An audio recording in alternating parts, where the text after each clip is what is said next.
Chachi, my friend, I feel like I'm already on cloud 9. It's welcome to have you. It's a pleasure to have you. Thank you so much for being here.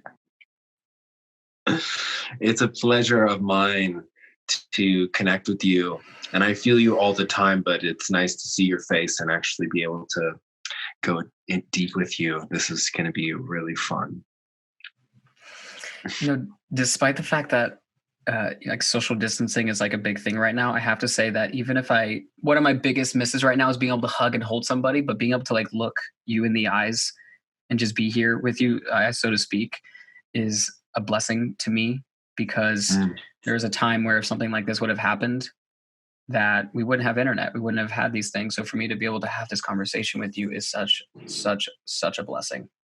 Yeah, ditto. I'm like, thank you, technology. Like no matter how many EMFs I'm getting with my body, I'm like receiving the same amount of love and connection that I need right now. So it's good. Yeah, I'm so appreciative. I wanted to underscore before we started this, and I've been wanting to do this for a little while, but you put us through a little bit of a meditation that really helped to ground me and walk me through that a little bit. Like, where does your in-tuneness of being able to help people drop in come from? Because that meditation experience really got me grounded in all of the kind of different energy and subtle energy bodies that are kind of flowing around. And it was good. I just feel very present with you in this moment. So presence is like the pureness. That's like where the ecstatic bliss is, when you're really present, it's like, that's when the joy comes, so that's kind of my purpose in life, is to overcome my own addiction to thinking in the past or in the future, and to come to presence and to share that with other people. So I've learned through all of my training as a healthcare practitioner and practicing yoga for the last, I would say the last 10 years I've been practicing yoga, but not super proficiently until the last 5. So, and yoga really, I had a time, I struggled with meditating in yoga classes, and they're like, don't think about your laundry list, just release your weight into the earth, and I'm like, okay, releasing my weight into the earth is great. But when you can bring your awareness into your body and know that your body is your friend, and know that your body is a part of you, that it's literally an extension of you, like this is your vessel that you're using here. Like you have the ability to communicate with any part of the consciousness around you. But if you communicate with your body our body tells us so much about where we are in our head too. Like our body talks to us whether we like it or not. But if we start to talk to it, then we can bring a sort of real presence and a real kind of groundedness. So I learned connecting the 2 hemispheres of the brain from a modality called body talk. I think I've heard of that before. And I took the very first course, which is called Access. And it was so transformative for me because of when I received those sessions, they're just like talking to me and telling me what my body is saying to them. And I've kind of like, without going deeper into the training, have eventually ended up on this side where I can communicate with my own body and other people's bodies, and they communicate with me in a way that's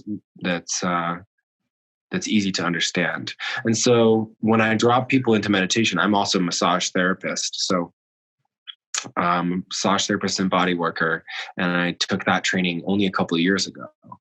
And that really tuned me into listening to the body even more, and paying attention to other people's bodies as well, even more. And so I like combined my modalities, and in every one of my sessions, I started to all of a sudden felt inspired to guide people in meditation when I'm doing the craniosacral therapy, which is also something I learned in school. And craniosacral therapy is connecting to the person's cerebrospinal fluid, the fluid that carries the electricity from your spinal cord to your brain. It is the conductor of that flow. So like all of these things combined kind of like inspired in me. And then the true, like what came from me, from Christian Mendoza, from Chachi, was this little meditation on going into the cells, like starting with connecting the two hemispheres of the brain, and then letting that connection, your awareness, move through each part of the body. And that actually grounds us. That actually connects us to our body, because our body is of the earth. And so when we connect to each part of our body consciously with both halves of our brain, we're actually calling ourselves to an extreme presence. And in craniosacral therapy, it's about extreme presence. You cannot understand or comprehend the flow of the cerebrospinal fluid going in and out without deep listening. You have to listen past the heartbeat, past the pulse, past the lungs, past all of these bodily processes, past like your peristalsis of the food moving through your stomach, with the water moving through your intestines. You have to move past all of this kind of noise to really tap into that. And that helped me kind of inspire this meditation that I do. But this meditation is really about you have control over everything that is in your body. And Dr. Joe Dispenza has scientifically proven that, and continues to prove it on a daily basis. And you can tune into his channel and talk to him about that. Work. Right? It's freaking amazing. And like, I didn't know about Joe Dispenza when I started doing this meditation, but I feel it even more now. And I can even feel the connection inside of me, lighting up my spinal cord, and my vagal nerve are just like, boom, boom, boom, like, yeah. And we're talking about this, it's like shivers up and down, and it feels really good. And I can feel it in my heart. So it feels right. It feels true. Circling back and centering back to what you were saying, talking about this meditation, I have it posted on my Instagram page. I just started doing weekly posts of stuff that really has benefited me in my journey. And so I will continue to do that. This week, I'm going to talk about the importance of breath work and the importance of breath. But I want to just note that in this meditation, I start with the breath. First, you start taking deep breaths and letting the exhale be a little bit longer than the inhale. And with that, I learned this technique specifically from my partner, Kim, and she trained in Nepal, and she's a yogi.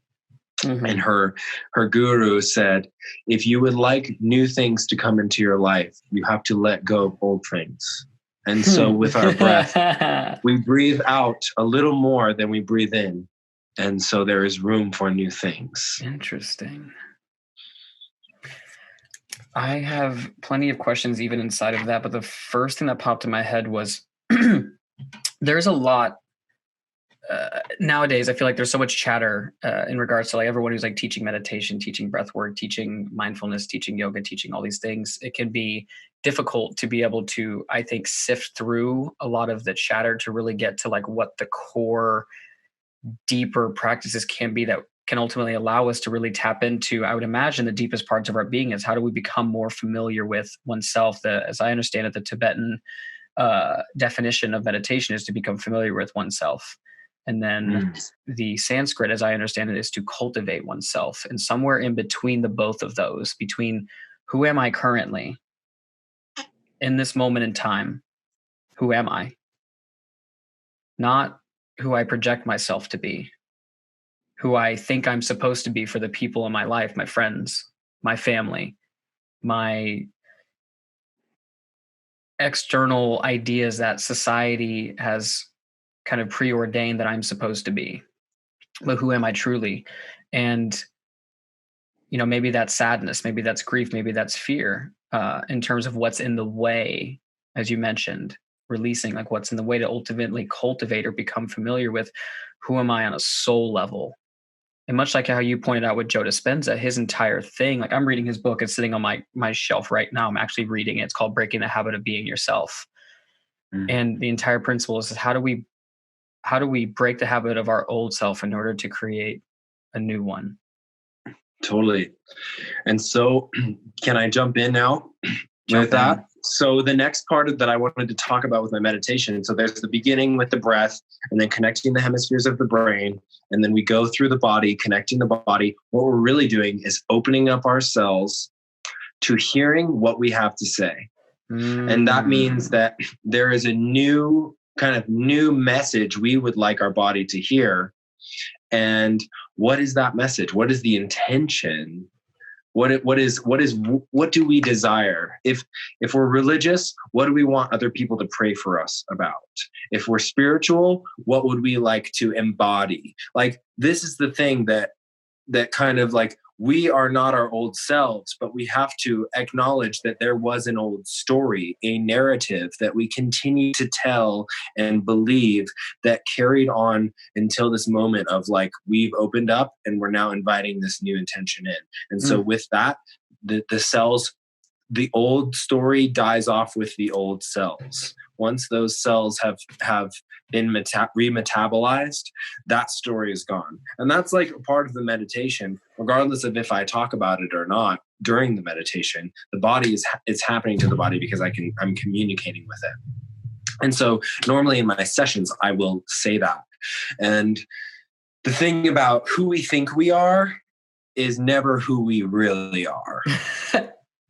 Because we really are like pure, like consciousness, like I would say God. We are an expression of God. Literally, when we allow the energy to move in us, like this is something I heard recently from a woman named Freya Callan. Through my partner who reached out to her and did a little coaching with her. And she said that God is the animating force. It is the hand that comes inside of the glove. And the glove and this experience is the magic. And we experience magic on a daily basis because the table in front of you, the phone, our bodies, like everything that's happening here is magic. But the animating force, the energy that's moving through is God. And so it is the unity consciousness. But our individualized experience makes it unique and individual. And that is who we are. We are our own unique expression of this amazing energy that is contracting and expanding. And that's like, it's true in Buddhism. It's true in Hinduism that in Hinduism, they call it it, it instead of God. They say it or that. And in Buddhism, they call it like, the energy. It's this force that's moving. And so like I'm just connecting all of these pieces and I'm saying, okay, if this force is intelligent and we also have a free will with how we relate to it, the free will is really the lens in which we view it. So it's the filter of our experience. The filter of our experience. And so we actually, when we look in the mirror, we either see what we think we should be or are not being, or what we think we are and what we're experiencing. So like, it's like one of the two. And then when you surrender, it kind of breaks the veil of that dichotomy, of that duality. It's like, I am external or I am internal, but the reality is that you're neither. You're an expression that's moving in and out of both of those places constantly, like always changing. And I've just in meditation and in doing spiritual healing with other people who are channels for that and doing self-work and all of this stuff that I've been just working on myself. But I'm really just like trying to figure out how to love myself and become more attuned to who, like, be my friend, my own friend, And so like your signature, your energetic signature, this individuality that is not a definition of you, it is an expression of you. Because if we define who we are limiting who we are, right? So I guess like to answer your question, what is that? And I want to say that we have, it is us not as an identity, but as an expression. Because when we give ourselves identity, we limit the expression. Because our human minds are not comprehending everything. Because if we would, we'd be tripping DMT all the time, just like seeing everything that's happening, just like, you know? And we can do that by getting into these states and doing breath work and like doing plant medicine. And that it's all great. But like when you leave your body, you're leaving this experience, you know? So like this experience is really why we're here. Like how much more magical could it get? Yeah. So if I may, there's two things I wanted to circle back to, because this is something that I've been ongoingly working with on myself, which is the concept of surrender. So you mentioned two selves, one of them being, I believe, who we project ourselves to be. And then what was the other one you were pointing up to? So it's like we project ourselves to be like who we see and reflect ourselves in the external world, and then what our expression is, what's coming through us. You know, in the mirror, we either see one of two things. You know, we see that expression, or we see the thing that we think we are, right? But even our seeing our expression is a lens in and of itself. So like we're never really seeing our true selves unless we tune into the feeling, you know, and that feeling it is really seeing it. I guess that makes more sense in my head. So would you say that then the surrender piece, my question is what is surrender? Because as a concept, that's one of those things that I personally struggle with in my own journey is, okay, like surrender to me at this point has become this embodiment of, okay, this is what I'm feeling, but what does an actual practice of surrender look like? Because I'm sure that I'm not the only person whom, you know, for example, I relate to myself as being someone who's pretty heady most of the time, very cerebral, very analytical, very in that conscious mind. I want the science. I want the, not that I don't trust like the spiritual metaphysical. It's that I like to be able to understand it and explain it back to somebody. That's what it is. I want to be able to just provide somebody something other than, oh, surrender. It's like, yeah, but what does that mean? Like, what does it mean to really surrender? Like, what does this look like in practice? And how does one cultivate that? Because if you're like me, you spend so much time up top, it doesn't even occur to you that there's something connected to you beneath your chin. And what that's actually feeling like, what that feels like when you eat certain foods or when you experience certain emotions. For me, I know that I have so not even deliberately, unconsciously, like program myself to not be in tune with my feelings, that my emotions, that I've really had to start doing the work around that. I've started doing meditation. I do yoga meditation pretty much every single day. Breath work is one that I haven't gone into as much, which is just something I actually want to talk to you about. That'll be another sticking point I want to focus on. But how does one cultivate that level of surrender as a practice and be able to embody themselves more? Because as you're mentioning that these feelings of the body, being able to go past the heartbeat, past all of the different automatic, I believe, autonomic functions of the body that are occurring even without us, to really get to, as you pointed out, this like cranial sacral fluid. I actually have a cranial sacral therapist now, and almost all of our work is focused on tuning into and grounding into the body to experience what's there, to release it, to create space for what is new. That is what surrender really is for me. Surrender is being able to say, what I'm experiencing right now is what I am supposed to be experiencing right now. Whether it's me battling with having one idea be or the other, do I do this or do I do that? It's okay. That experience is supposed to be happening, and I will eventually come to a decision, you know? But like surrendering to it, like, but I wanted to do this, but this is coming through really strong right now. You know, it's like, but I thought I should do this, but I think this is coming through really strong right now. And it's like the thing that's coming through really strong is usually the thing that needs your attention the most, right? And so surrendering for me is being able to allow myself to draw my attention to the things that are asking of it. And this is the dance. This is the like cosmic breath. This is the tuning in and tapping into what is flow versus what I think I need to do. You know, this is where I get super cerebral about shit. Like, I do. I think about stuff like, and I rotate it through and I rotate it through. And no matter how many times I fucking rotate it through, I'm seeing it the same and it's not changing. I'm like, why is it not changing? I need my perspective to be different. And it's like, why do I need my perspective to be different? Oh, I'm not breathing. I'm not paying attention to my body. I'm not paying attention to the signs. Like literally everything that's happening in your body right now, if you tune in just for a second, is giving you little cues.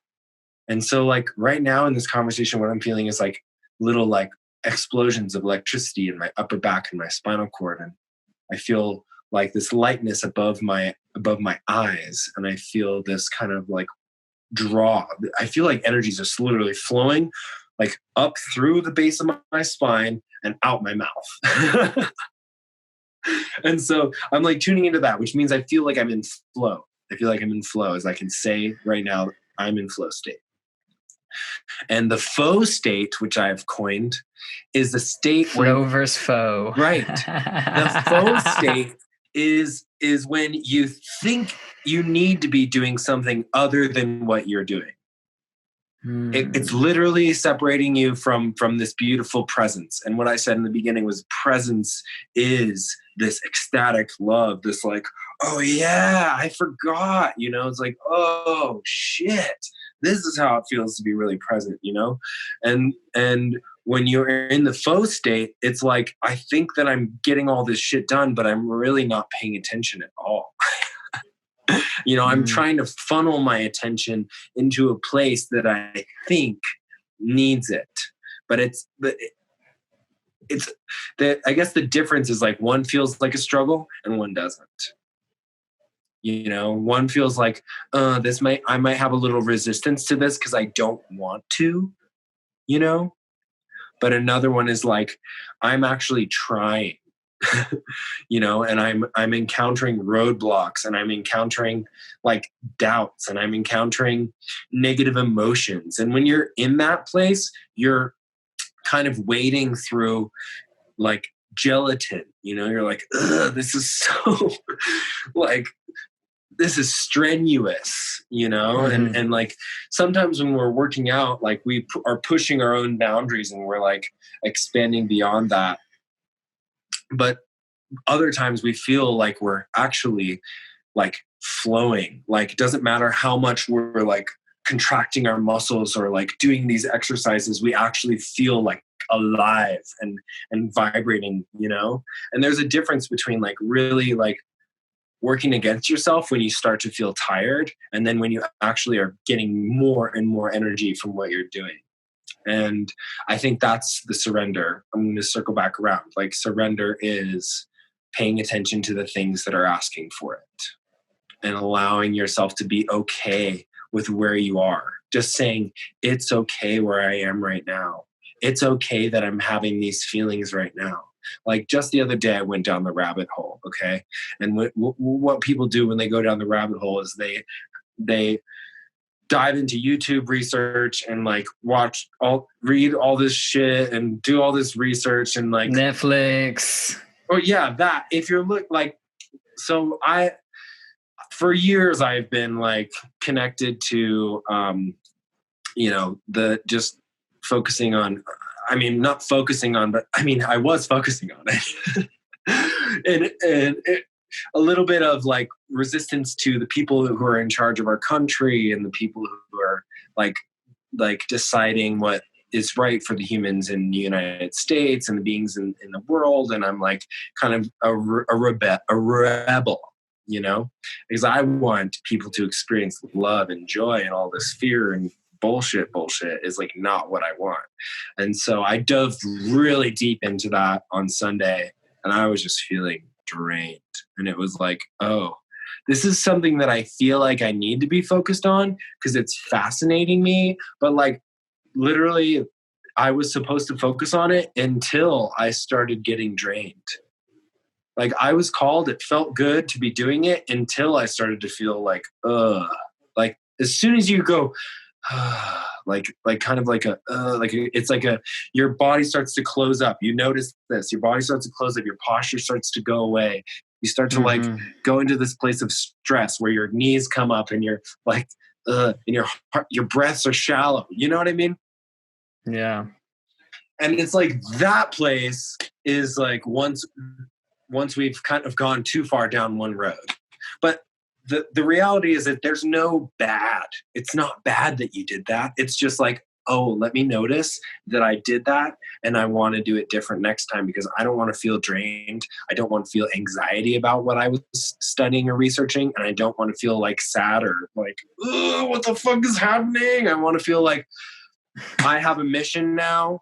My mission is to manifest the best possible reality for whatever I was focusing on and for me in my life. Like I feel like Abraham Hicks would say, daydream. Like our job is to daydream because when we daydream, we create an amazing reality for ourselves and for everybody else.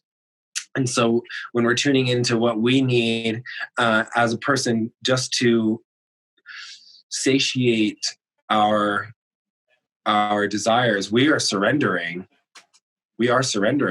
and we're helping the collective surrender. It's like you feel that, you know, you felt that. It was like it's a resonance and it's like moving up and down my spine and like kind of curling over my brain and going over my eyes and coming back down and going out my root. I can feel this. It's like amazing, you know. But I'm noticing that I'm starting to go a little bit too far in the rambling way. So I'm going to bring myself back and just say that was my extra long explanation of surrender. But surrender is really paying attention to the things that are asking for you to, until it starts to become arduous. And at that point, it's time to shift focus. Is that something that like in regular day activity is so like how does one manage that and also manage the inevitable reality of the everyday world outside of, you know, obviously our current circumstances, like people have jobs, people got to take care of their bills, people have to manage all the things that they have to manage. How do you stay on top of, well, this doesn't feel right anymore, I should stop this, and well, I got to do this because I have to work and I have to pay my bills. So it's like, is there segregated time where you say, this is where I'm going to choose to really feel into what I've been kind of dodging all day? Or how do we really accompany that? Because it seems like it's a really good running philosophy, but how does it look in practice for like the everyday user when, you know, they're not necessarily sitting at home with extra time on their hands, maybe watching Netflix or watching a couple of extra Instagram videos or hanging out on Facebook Live, whatever it is. Like, how do we really embody that on a regular day-to-day basis? So in my experience, and from learning from my partner, Kim, who is just such a magical, like shaman woman, she is an ancient medicine woman manifested in an Amazonian body where she's just like this huge, like super tall woman, just like super strong, ripped, very masculine in the way that she like organizes and delegates. And like, she's just like, on it, and she's practiced for a long time. Like she's 12 years older than me, and I'm like, seeing myself as equal to her has been a difficult thing. But as I've become more aware that I am equal and I'm not in competition, and that I'm open to learning from her and not rebelling against what she's had to offer me, I've been able to kind of allow this this knowledge to come through and this wisdom to come through. And so what I'm hearing, the way that we can integrate this, if we're just like constantly on the grind and doing these things because we have to, it becomes more of a mood independent behavior.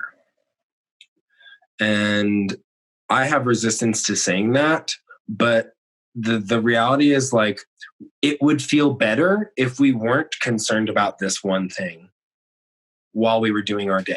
If we're working and we just need to focus on work and we have this one thing that's been bothering us all day, giving that thing attention would be what we need. But in the moment, is it what we need? Because more suffering comes out of like leaving what we feel like or what we've already created momentum for, we must continue. We can't stop the train that's going 80 miles an hour. You know, the train has to slow down. And so we can set an intention for ourselves. Say, I would like to have some time to deal with this later. I would like to be able to feel into this and to move through it and to give it the attention it needs at another time.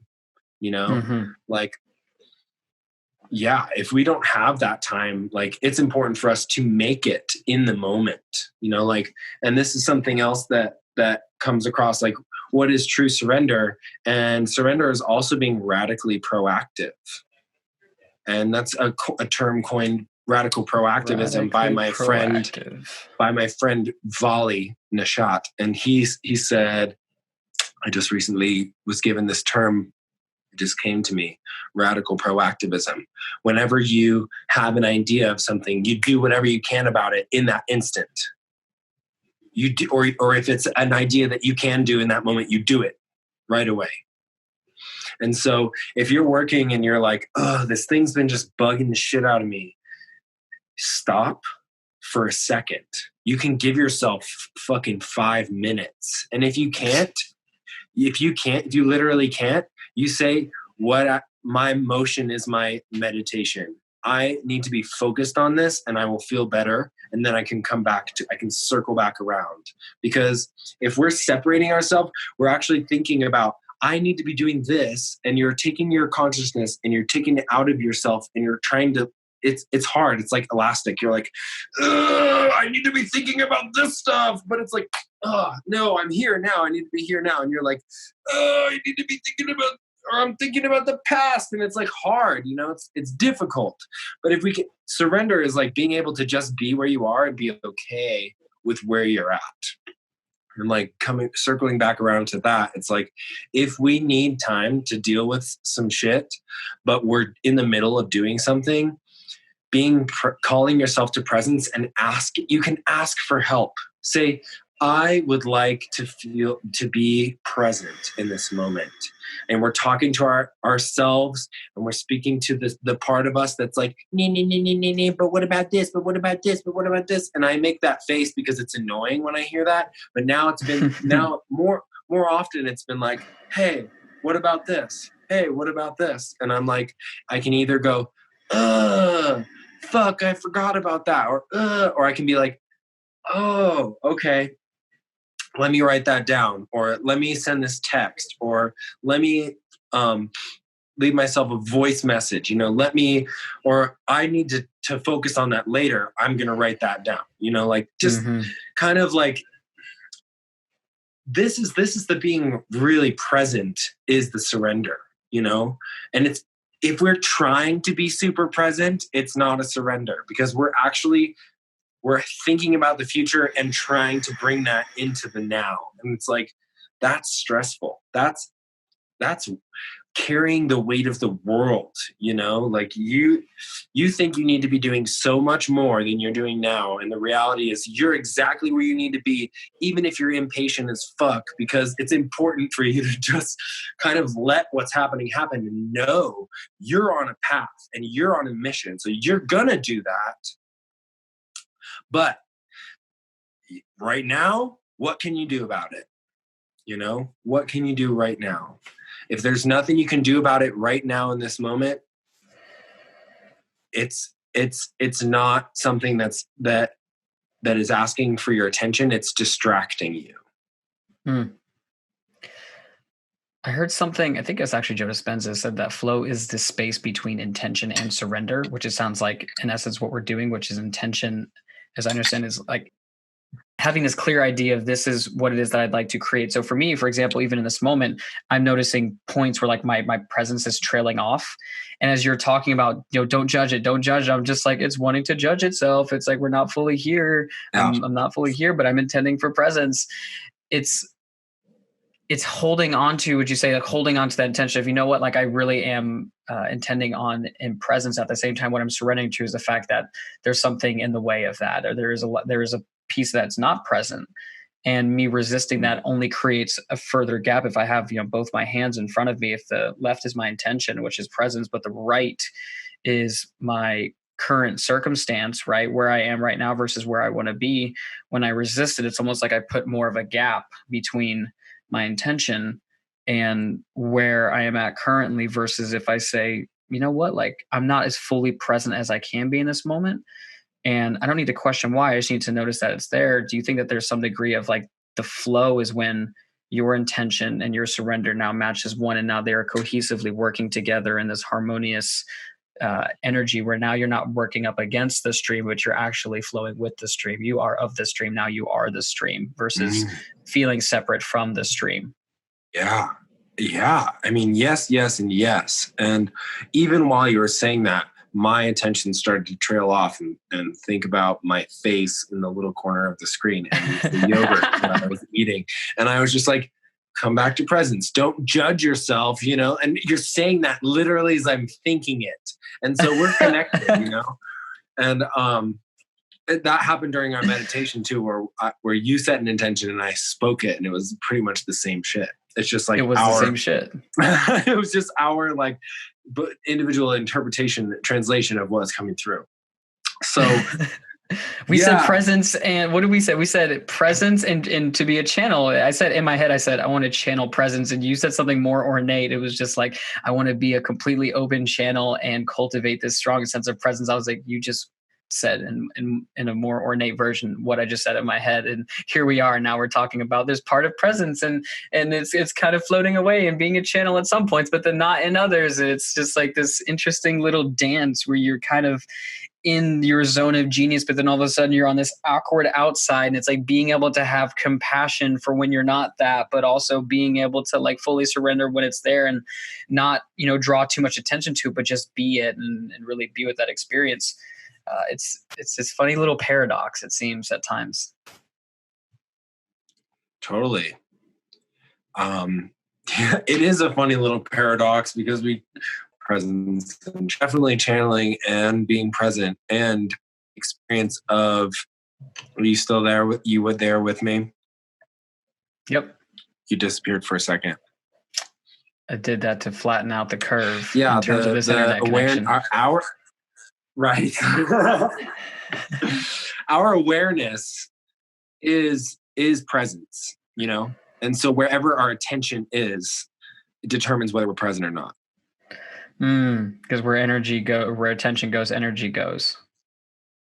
Right. And so if we're directing our own supply of energy onto something, it feels almost like not being present, But if the energy is coming through with our awareness, it feels like we're present. Does that make sense? It makes sense to me, because the thing that showed up in my space was, I noticed this about myself, and it's something that I'm actively working on, and I think that the podcast is such a great place for me to practice this, is when I listen to somebody for extended periods of time without any input, it's difficult for me to like gather myself and to be fully present at all times. But when it's more like, the way that I really like to create an analogy of it is, when conversations are more ping pong like, where I hit a ball and then you like, and you sing it and you send it back, and it comes like this back and forth game where you and the other person are sending ideas. Like, that's usually the thing that allows me to get into this flow state, because now we're meshing and molding energy. The thing where my energy trails off sometimes when I'm like listening to someone intently for an extended period of time, it can be easy to like retreat back into the labyrinth or the chasm that is my thoughts, and get lost. I'm like, oh, where's that one going? And oh, there's that one saying, there I am not being present again. And it's this funny little thing. And mastering that, to truly master what it is to listen, not just to one another as we're talking, but to listen to our bodies, to listen to, listening so much so that you can hear, and I've mentioned this before, but you can hear everything that's being said and everything that's not being said in the void. The sound of silence, as I heard the rendition done by Disturbed, is the sound of silence. What is there? What is, as you mentioned, the energy of the universe being the thing that animates the glove? How do we become more present with that presencing energy? If, say, our body is the glove, it's the physical expression of this infinite innate potential that is, in my true belief, is inherent in every single human being when they are born. And at some point, we lose, or we so to speak, we fall out of the grace of God. But really, my relationship to that now is to be of God, or of God consciousness, or anything, is to just remember and to become familiar with, bringing that back to the beginning of the conversation of what the nature of that is. Yeah. And I almost wanted to just like start speaking, but I wanted to just let that sit in, because it's so real. That is true surrender, and that I feel like is our purpose. The reason we come here is to experience this like forgetfulness, and to remember, and how amazing it is to remember. And like slowly, and the work is never done. Like even the master is not a master. Even the master there could be another master that is even beyond the rankings of him, but in our eyes, 10,000 hours makes you a master.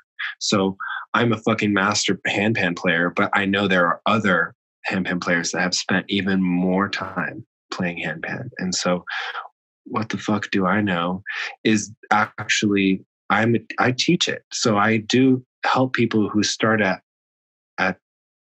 ground zero and work up, but the work is never done. There is always more expansion to be done. And so the reality is that letting go of this competitive mind state about it is that nobody can be better than you, or rather that everybody is, until you have a sense of that you're exactly where you need to be, and it doesn't matter where everybody else is on their journey, because you fit right where you're supposed to.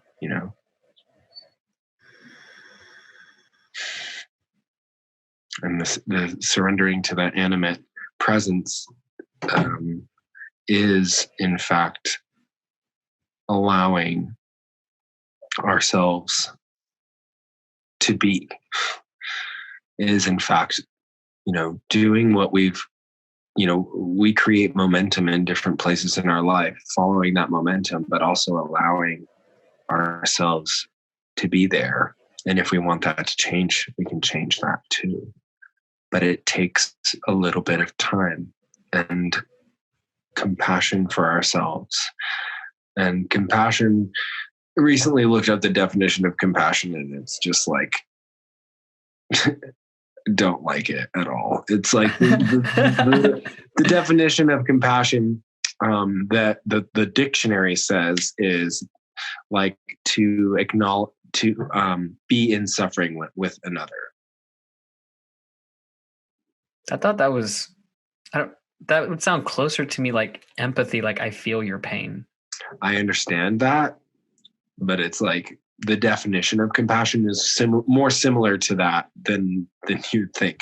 But my definition of compassion, I'm like rewriting a lot of, I've been saying this for years and years, rewrite the definitions of your words, because if the words don't trigger a negative thought pattern in you, then you have power over your external world, like or at least the influences that are coming to you. You have more say over how they influence you if you choose your definition and you choose the meaning of things. Yeah. So I've been doing this for like a long time, since maybe before my spiritual awakening. But so compassion for me is loving myself and allowing myself to be okay with where others are at, and love them where they're at too. So loving me wherever I'm at, and loving other people where they're at. That's compassion to me. Like, I don't want to be suffering with somebody else. That sounds shitty. That sounds codependent as fuck. I don't want to be that. I don't want to do that. Like, and that to me, that feels like empathy too. But empathy is actually being able to understand where somebody is coming from. You don't have to be on the vibration, but you can understand, you can understand their struggle, that how they've gotten themselves into this loop, because we've gotten into loops.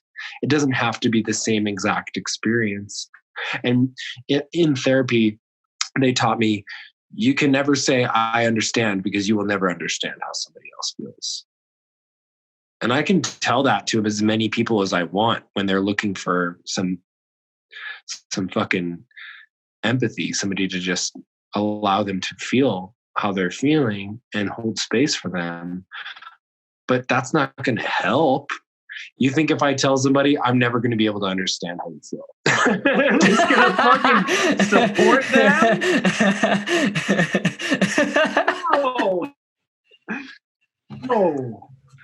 No. Like empathy in my definition is like, how can I just be present for this person when they're in this place, knowing full well that I've been there before, maybe not experiencing the same experience, because none of us have the same experience, but knowing that, like, if I put myself in the theoretical shoes, not the literal shoes, because I can't do that. Theoretical shoes is like, I have definitely been in the place where I've felt shitty. I've definitely been in a place where I've felt lost. I've definitely been in a place where I felt uncomfortable to the point of wanting to give up.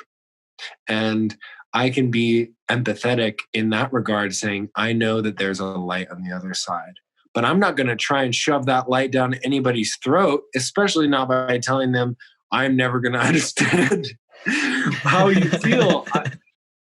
Yeah. So I think I'm trailing off a little bit, but I think it's important for that to come through. So I just want to,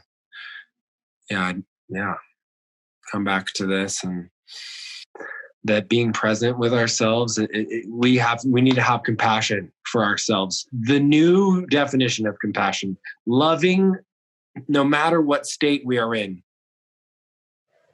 That's Loving no matter what nicer. state they are in.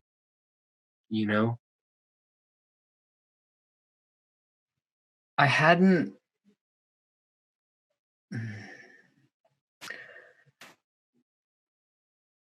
I'm very on board with the whole words have energy to them. However, the energy that they have are based off of how we relate to them. I'm a full believer that every single thing in life, how it affects us depends on how we relate to us. So, for example, growing up, I had multiple times been called a spick. And at that time, that word had a lot of weight. It had a lot of dense energy to it. And if somebody were to say that, it would actually trigger an emotional reaction within myself. Yeah. Now, I have the awareness now in my life to that extent where if something like that were to trigger something inside of me, if I were really on top of it, which I tried to be, I have the awareness to know that that's how I feel. And that the only way that something outside of me can affect me inside of me is if that thing already exists inside of me.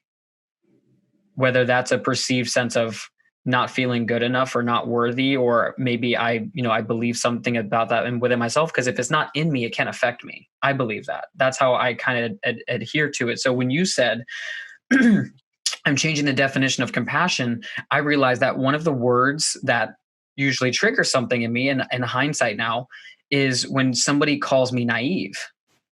I've almost exclusively had a negative relationship to that word, because normally the context is you don't know what you're talking about. You're just naive. Yeah. And to me, it's such like a condescending way to approach somebody. It's not, oh, okay, I got that. Like, maybe you haven't looked at it from this perspective, or maybe you haven't been down, this particular path, or, maybe you're still early on in your journey, which to me is a much more loving way to say that. But if I were to really get that beyond myself about the word naive, because naive doesn't affect most people that way, or maybe not most people, but it doesn't affect everyone that way, which means not everyone. Okay. You got that too. Yeah. I don't want to interrupt you, but Oh, like it's just one of those words. It's like when someone's like, "Oh, you're naive, you don't have experience," like that type of thing. It's always kind of been like taking a knife to the heart. But if, and I do believe this, if I have a choice in how I'm going to choose how to respond internally, like yeah, sure, it takes work, but being able to get to such an unmessable place, or as like the word is becoming completely, totally unfuckwithable, to the point where you could look me dead in my face with the anger of Yeah. 10,000 suns and say, "You're a naive piece of shit." And I could look at you and smile at you. And from the deepest loving heart, the deepest loving place in my heart, bring compassion and know that, you know what, there might just be something inside of this person that's left unmended too. And I don't have to act out that wound, because I know that hurt people hurt people. And I can just continue to love myself and know that that's not true. And I can redefine naive for myself. Shit, like even this moment, like how could I redefine naive in a way that empowers me versus disempowers me? Because talking about being present, like to me, that's what I want to cultivate more of in my life, is this ridiculous amount of presence that not a single thing gets past me. Nothing, absolutely nothing gets past me. I'm so present with everything that I can, in the heat of any moment, if someone were to drop that word on me, what commonly would occur is now my listening is gone. I can't hear anything else you've said to me. You could be saying the most enlightening thing on the planet about how we're good. Like I have the solution to everything, to return to God state. I have everything. But if you start off by saying you're naive, let me teach you the way, I can't even hear you. No. My listening is no longer with you Yeah. whatsoever. But to redefine that if someone calls me naive, maybe what they're, the way I can interpret it, because it's all based off how we interpret it, maybe naive means there's more for you in your journey to learn. Yeah. Mm. Two things.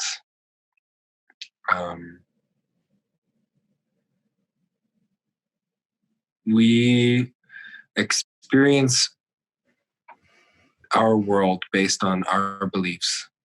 And so Mm-hmm. if inside, the only reason anybody would walk up to you and say the thing that they said to you is because in a deep place you believe a smidgen of that you Mm-hmm. you devalue yourself a little bit inside, and so that's the only reason that comes out. And so you being able to transmute that in the moment and say, actually no, this means to me that I have more to learn, that is healing. And so that's the reason people heal, is the same reason people have trigger words, or is the reason people heal is because of trigger words. If somebody gets triggered, it's because there's healing there to be done. Your triggers are your lessons. I've been saying that for so long. Yeah. And two, I mean, I may have lost this other thing that I wanted to say, but the reality of what that people are pure reflections. And I think it's just more of the same of what was before. We believe this at our core, and so then it comes to us. Redefining the word is the healing process. So that's it. The first part is that we experience negativity from other people and triggers because we believe what they're saying. We're so angry. We're so angry and upset to hear what they say because it resonates with us. And we don't like that because it's not true. But we believe it even though it's not true. And so it hurts. You know what I mean? And yeah. And the healing aspect of it, part two, is the healing of it. And that's the redefinition. How can we redefine and then remember and remind ourselves over and over again until it's second nature, that we don't even encounter those experiences? Because once you have healed that, nobody will ever tell you that you're naive. Ever. Once you have value for yourself and know that you are equal to all other beings, no one will ever say anything that could devalue you. It just won't come into your field because that's how the quantum field fucking works. You know, we fine tune the little parts of ourselves that where we have holes or we have weaknesses, and we realize that weakness is literally, we are a, this is a cool metaphor. We are a spaceship, and we have so much pressure, and we're flying through space. And if there's a hole, it's literally sucking the atmosphere in, sucking as much of it can in that place. But that's why it's calling our attention. You know, these things are asking for our attention and our awareness, because as soon as we patch that hole, as soon as we make a new part of that ship that's like totally functioning, we don't experience that sensation of losing oxygen or having crazy shit fly into our spaceship that we didn't expect. Some real Rick and Morty stuff right there. Yeah. Yeah. So, that feels really good. Yeah.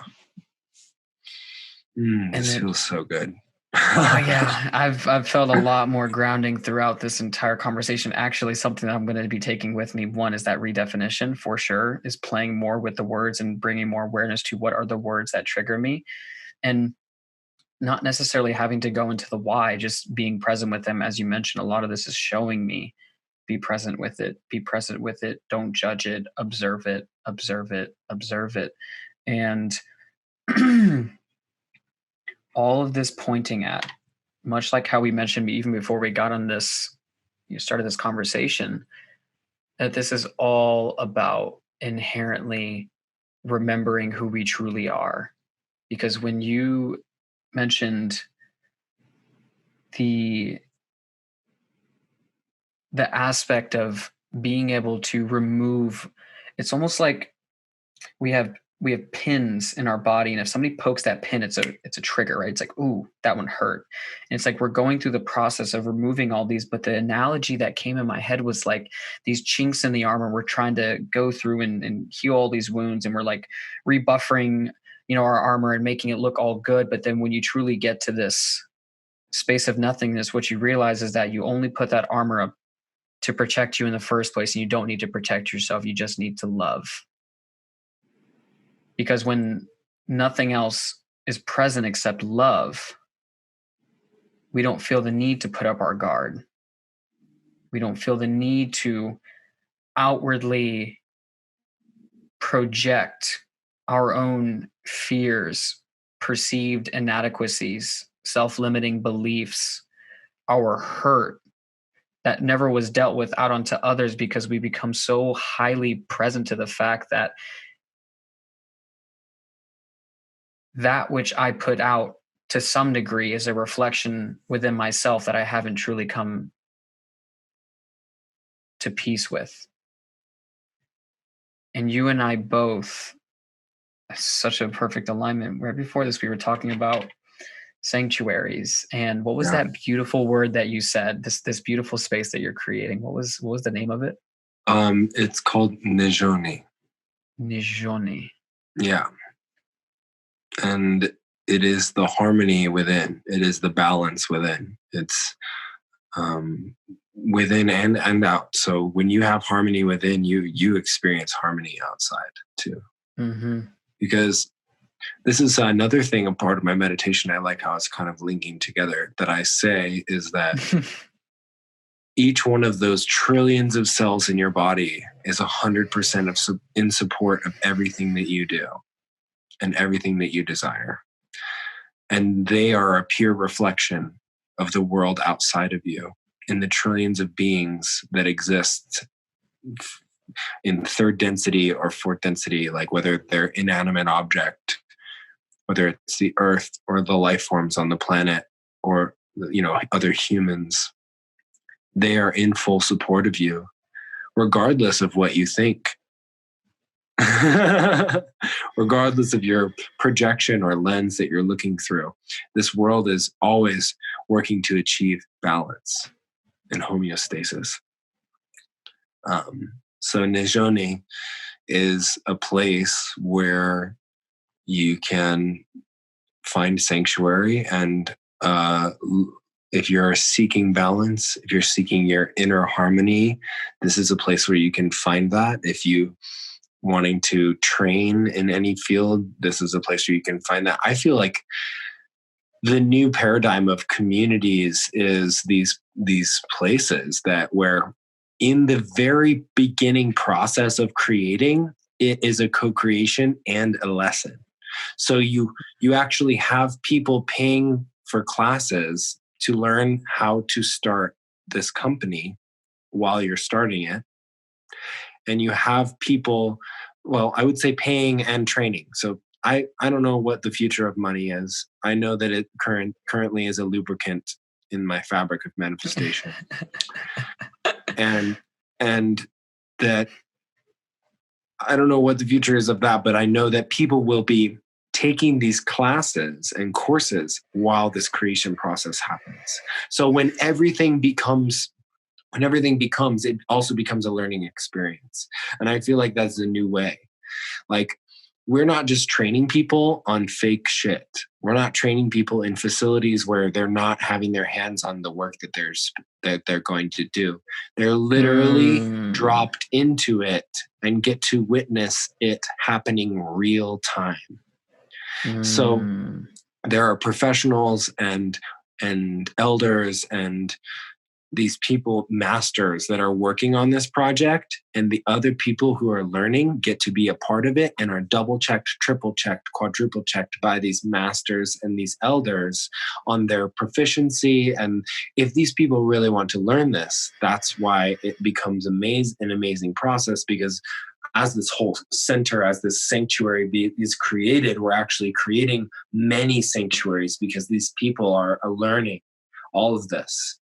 Whether it's business, whether it's the building, whether it's the workshops, whether it's the, permaculture or the farm or whatever, and like that was my great idea for this place called Everland that came to me while we were doing a mastermind. I was like, everything that happens for this place needs to be a class that people take.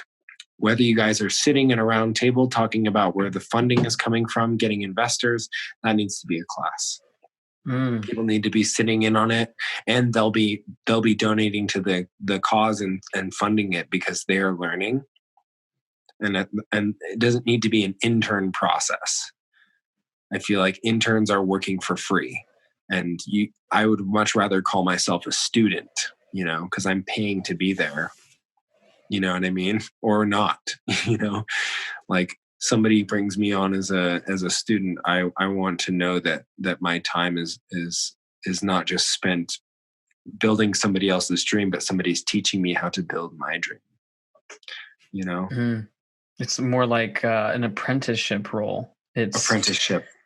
As Joe Dispenza talks about, it's going from knowledge to experience to wisdom, from thinking it to feeling it to knowing it, and being able to learn something through observation and role modeling begins to install that neurological hardware in our brain. But when we can immediately go from here's what we're learning to here's what we're doing, I think that that's one of the fatal flaws of our traditional education system, is so much of it is theory and practice. And to me, it's the equivalent of taking a kid, putting him in a batting cage for 18 years of their life, saying one day we're going to throw you out onto the field and you're going to go take your first at bat one day. And when that time comes around, you realize that you actually fucking hate baseball and you don't want to play anymore. You actually want to do something completely different. And sure, you probably learn some skills if you're really aware that you can take and apply across various platforms, but we spend so much time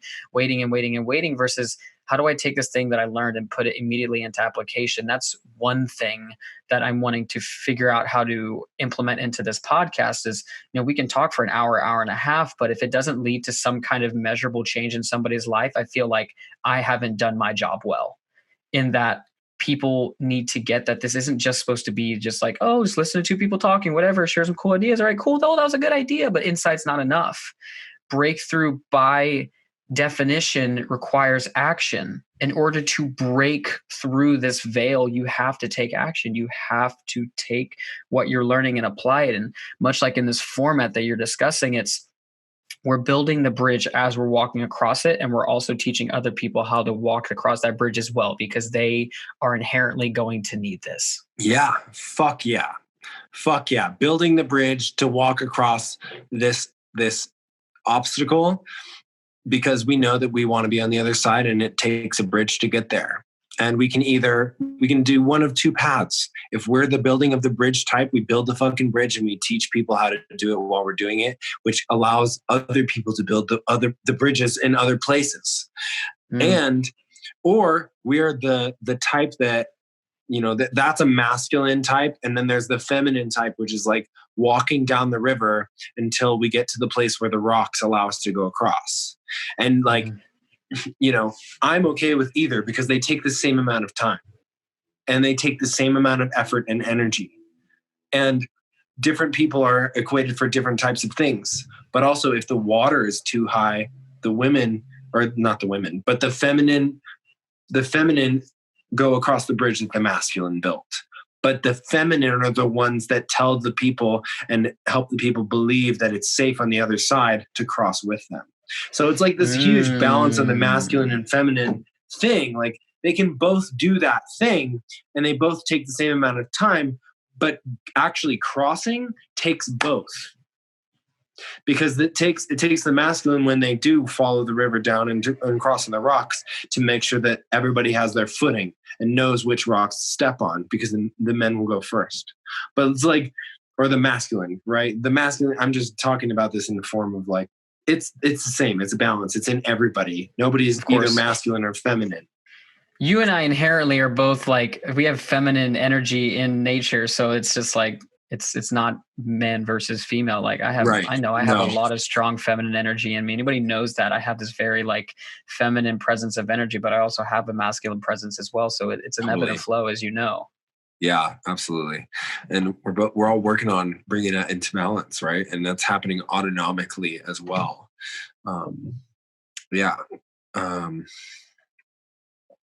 Just coming back to the having this be of value for people. I mean, I wouldn't consider it a failure if nobody learned anything from this, but I'm learning something from it already.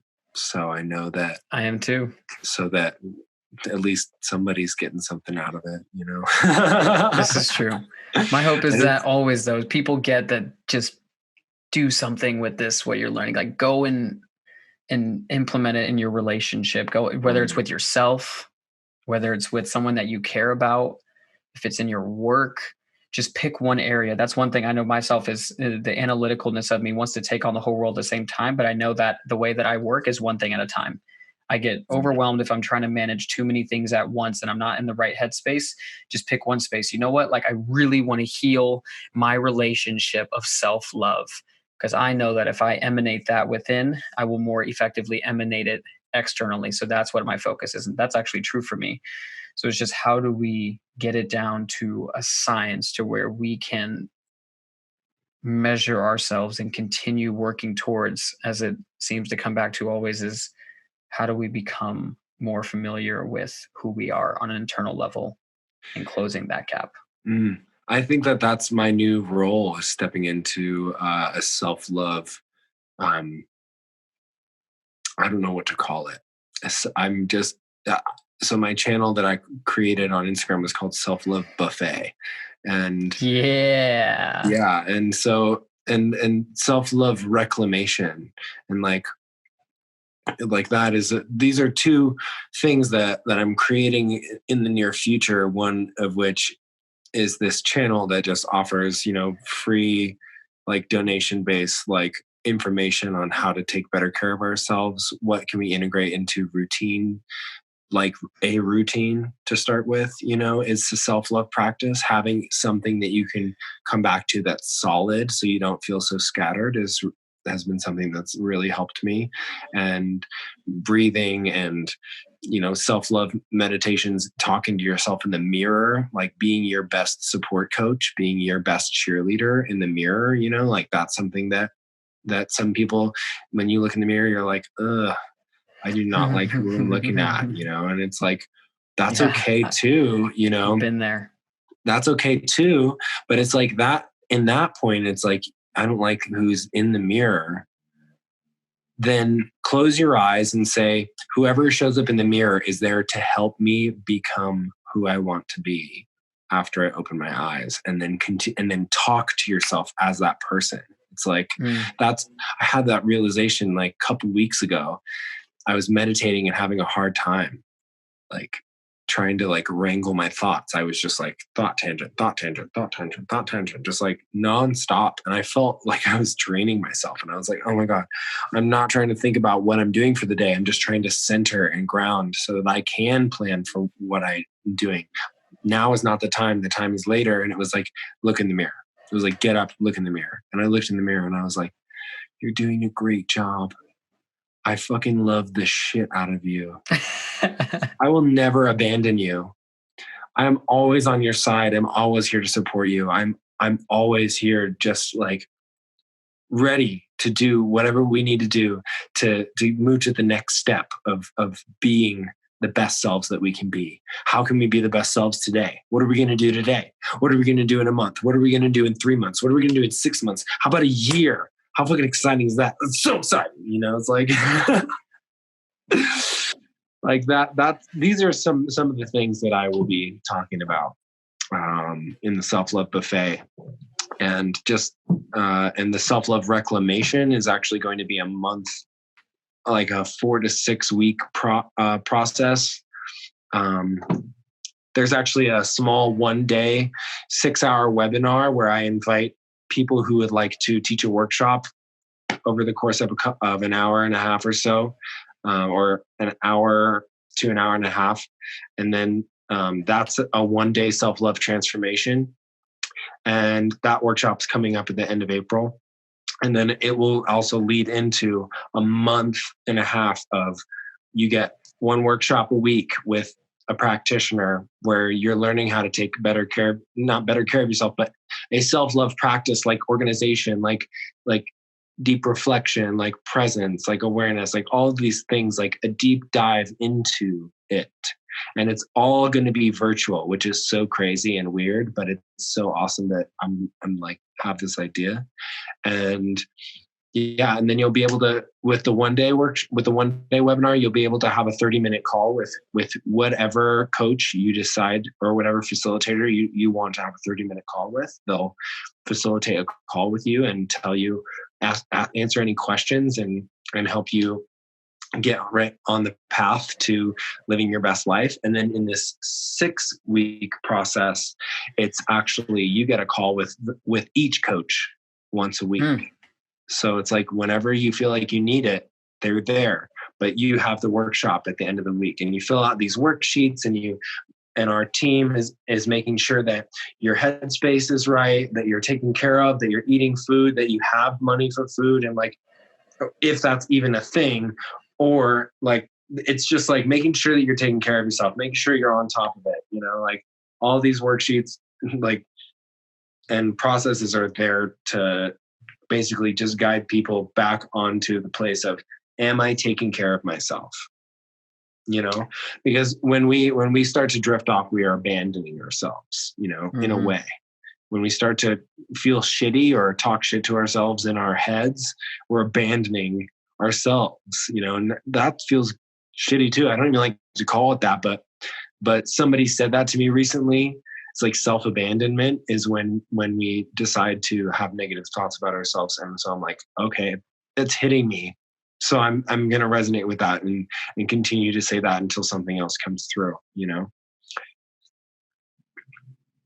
Yeah. Anyways, the center and these things are geared towards self-love and inner harmony. And so like, the more that we can replicate this and fractalize it, I think is like, yeah, thank you for having this podcast. It's like so awesome. So good to be asked the questions that like I could be a channel for and channel through, you know? It's a pleasure to be alive. And it's also very synchronous, because as I mentioned to you before, this I had mentioned that I wanted this to become more than just a podcast, that really it's an opportunity to create a community, a landing space for people to come and actually had my own flavor of what you were creating. Nijon, what was it? Nijone. Nijon. I was so close. I'm gonna get it.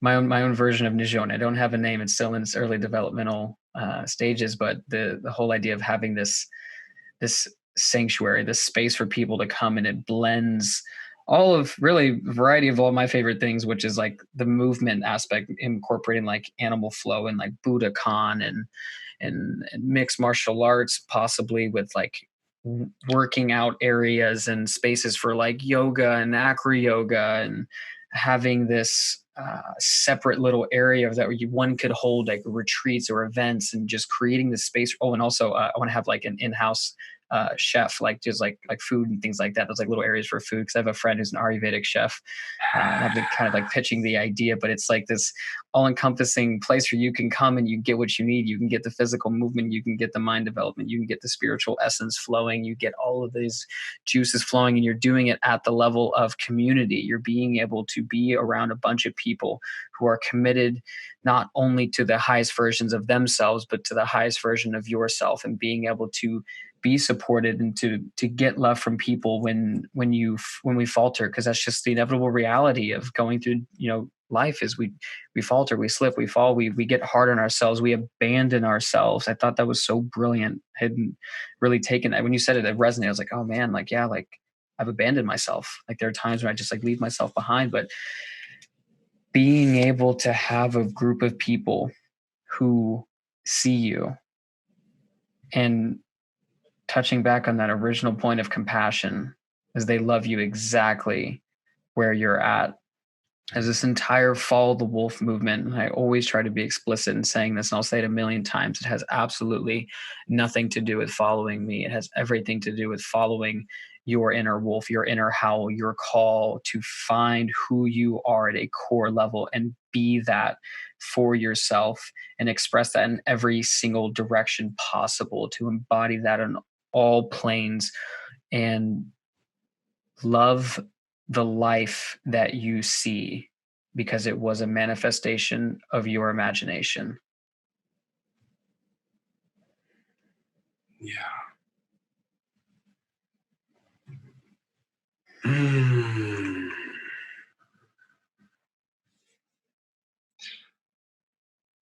This it brings me back to what we were talking about in the beginning, and I just want to like shout out Abraham Hicks again. Like I didn't really understand the inspired action part.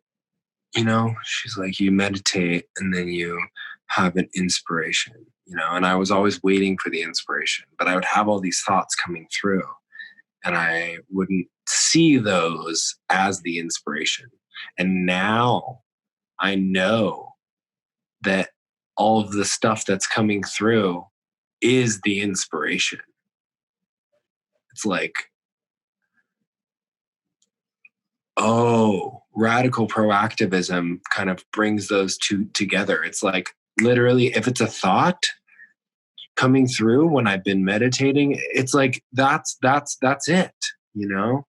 I have spent so much time meditating and trying to figure out what to do next, and having all these thoughts and being worried about this or that, and like literally it's my consciousness coming in and being like, it's source energy coming in, it's God being like, you need to give attention to this thing. This thing is going to keep coming in and give you this negative reaction until you give it love.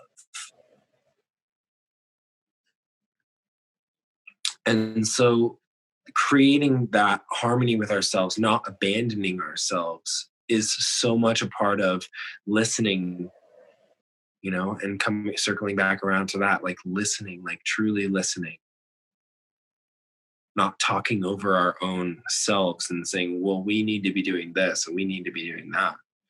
It's like, well, what's actually needing to happen first is the thing that is causing us the most distress.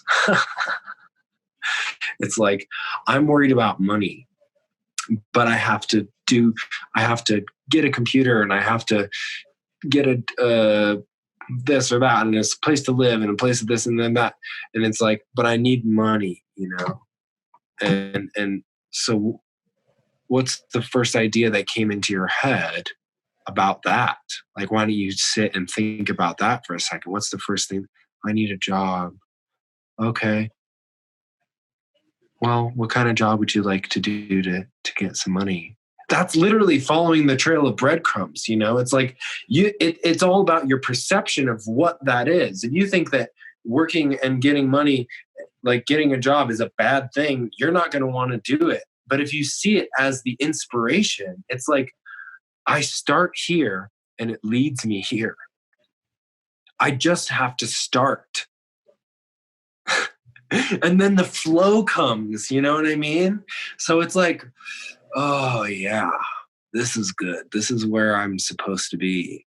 That's how I feel now, at least because I've been listening to the small cues and not judging them and saying that they're wrong or that they're bad, but knowing that each thought that I'm having is supposed to have a little bit of love and attention brought to it. And if I can satisfy the needs of that thought, then maybe it changes. Because a belief is a thought we continue to think. So if that thought doesn't receive love and attention, it continues to come around the carousel in our mind. And every time it comes around, we're dreading it. And then it comes around and we're like, oh, it looks so terrible, And then we're like, oh, I forget about it. And then, oh God, it looks terrible. It's like, instead of jumping on and being like, I'm going to love and appreciate this part, maybe paint it a different color or add on to it, put some rainbows or some sparkles on it so that I actually enjoy seeing it when it comes around. What a great fucking analogy. Like, I love that one. That one makes me feel really good. I'm gonna write that one down. Wherever that one came from, thank you. Thank you very much. You're greatly appreciated. You are welcome back to the party anytime. My door is open to you. Open door policy, my friend.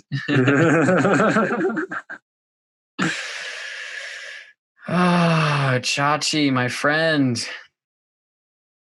It has been magical taking this journey with you.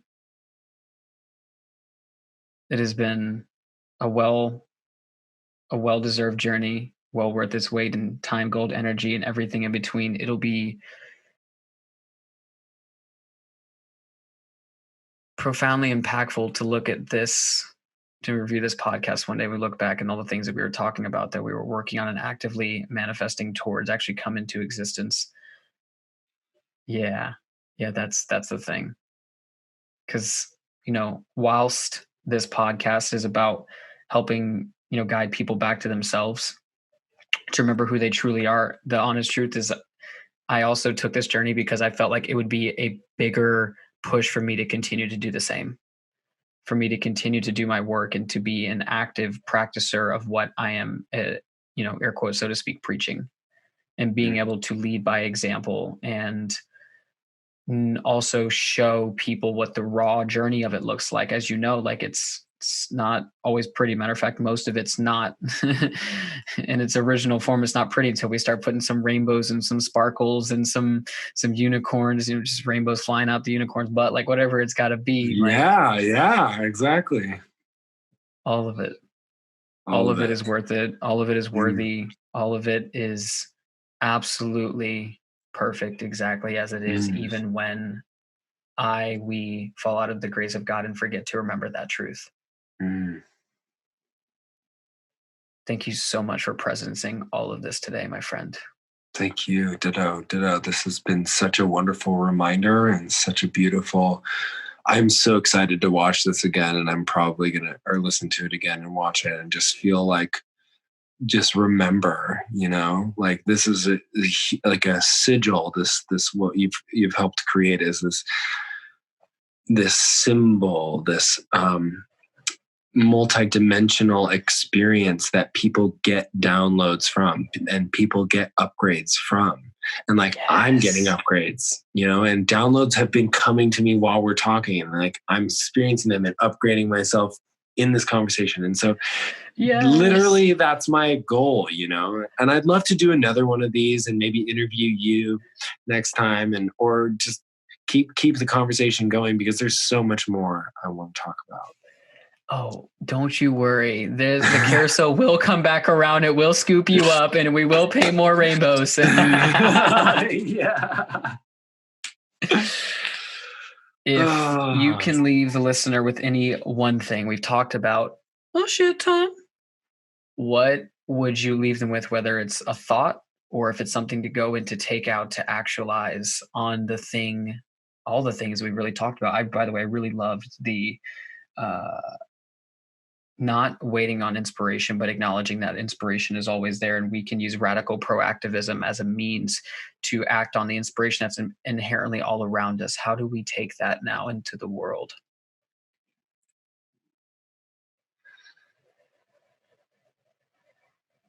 You take it and you put it into a little list, or draw a bubble, or speak it into a microphone and record it.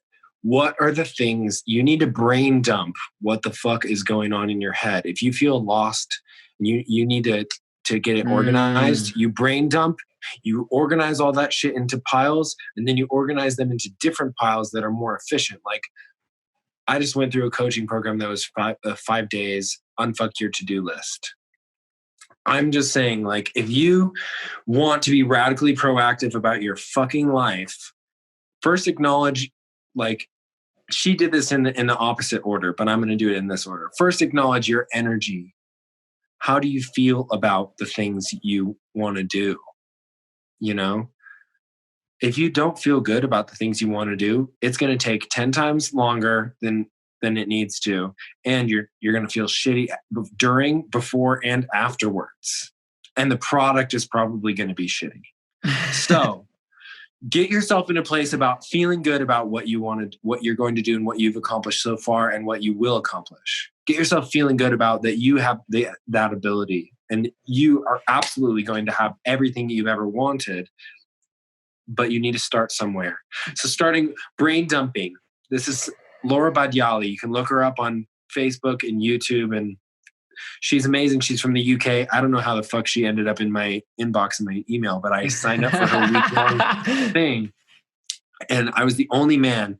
And I was like, it was like day 1, brain dump. Day 2, organize into piles. What is this pile? Into themes. Day 3, take those themes and apply them to what needs to get done in the next 24 hours, what needs to get done in the next 48 hours, what is in the next month, what can you delegate, and what can you delete. I can elaborate on that, or you can reach out to her. You can talk to either of us about that. I'm sure you have experience with delegating, seeing if somebody else can take care of that for you. Seeing if I've been trying to do this one thing for 2-3 years and I don't fucking do it, don't worry about it. Literally just give it away, because it'll show up in another way once you stop like focusing on it as this one thing and you give it up. It evolves. You give it the ability, you've unlimited it, and now it can evolve into something new, and you can experience it in a different way, and maybe a more fun and loving way. Those things that you delete off of your to-do list is what I'm saying. They will get done. You just have to stop trying to do them the way you thought you were going to do them. And like 28, 48, 1 week, 1 month, you can do that, right? And then the next time is like scheduling out your every freaking day, every hour of every day, every half hour of every day. What the fuck are you doing?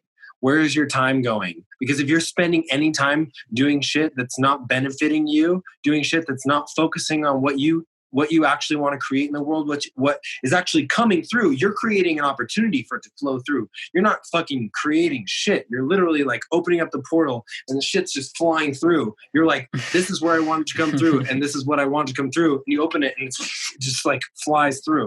So you need to know where your time's going and where, like, if you want something to come through, whether it's money, opportunity, more jobs, whatever, you need to create an opportunity for it to come through. Spending some fucking time paying attention to it, giving some love and attention to it, not just attention, because our attention can be you know, but like when you give it love, it's like, oh yeah, you know, like you get excited and then other people get excited and other people are going to help you and show up in the places where you need help. So, and then, yeah, so bringing it all back around, energy about it. You need to have a good energy about organizing your shit. I'm going to brain dump, and that is a accomplishment. You've achieved something. Once you brain dump and let everything come out that you need to want to focus on or do or have or whatever, that is an achievement. Give yourself a fucking pat on the back. Give yourself a cookie. Whatever the fuck you deserve it, you know? Give yourself a run. Give yourself a hug. Go masturbate. Go do whatever, you know? Like, you deserve praise for the things, for the accomplishments that you do, and know that every step in the direction of taking better care of yourself is an accomplishment, whether it's brushing your teeth, flossing your teeth, waking up early and going for a hike, or just taking a second and breathing because you're fucking stressed out and you need to calm your shit. Like, get your energy right, do your brain dump, organize it again into time increments, and then organize it again into a schedule every half hour of every day. What the fuck are you doing? Is it benefiting you? If it's not, maybe toss it out or maybe redefine it so that it is. And then come back to the energy. Before you do any of those things on your to-do list, what's your energy? Are you excited to do it? If not, get fucking excited, because you are about to spend time expanding yourself and fucking doing exactly what you need to do, because you've followed the call, you've followed the inspiration, you're doing the things, you've written them down, and now all you need to do is fucking do them. And if you feel shitty about it or apprehension, get yourself in a good place. Do some dancing, do some breathing. Like, know that you're benefiting self. Know that it's self-love. Know that you're not abandoning yourself when you're doing this thing. And that's all. Awesome, man. Sweet. I'm very clear on all of it. Perfect. Well, once again, I appreciate you being here. Thank you so much for your energy. I feel like I just got a shot of adrenaline to my neck with that. Like, I'm about to take all this divine inspiration. It's just getting multiplied out in all the different directions. So once again, Chachi, thank you so much. To those of you who are listening, from the bottom of my heart, thank you for every single second, minute, hour, anything you've ever taken to listen to this. Thank you for being a part of this, and thank you for choosing to follow the wolf. Much love. Much love. Follow the wolf.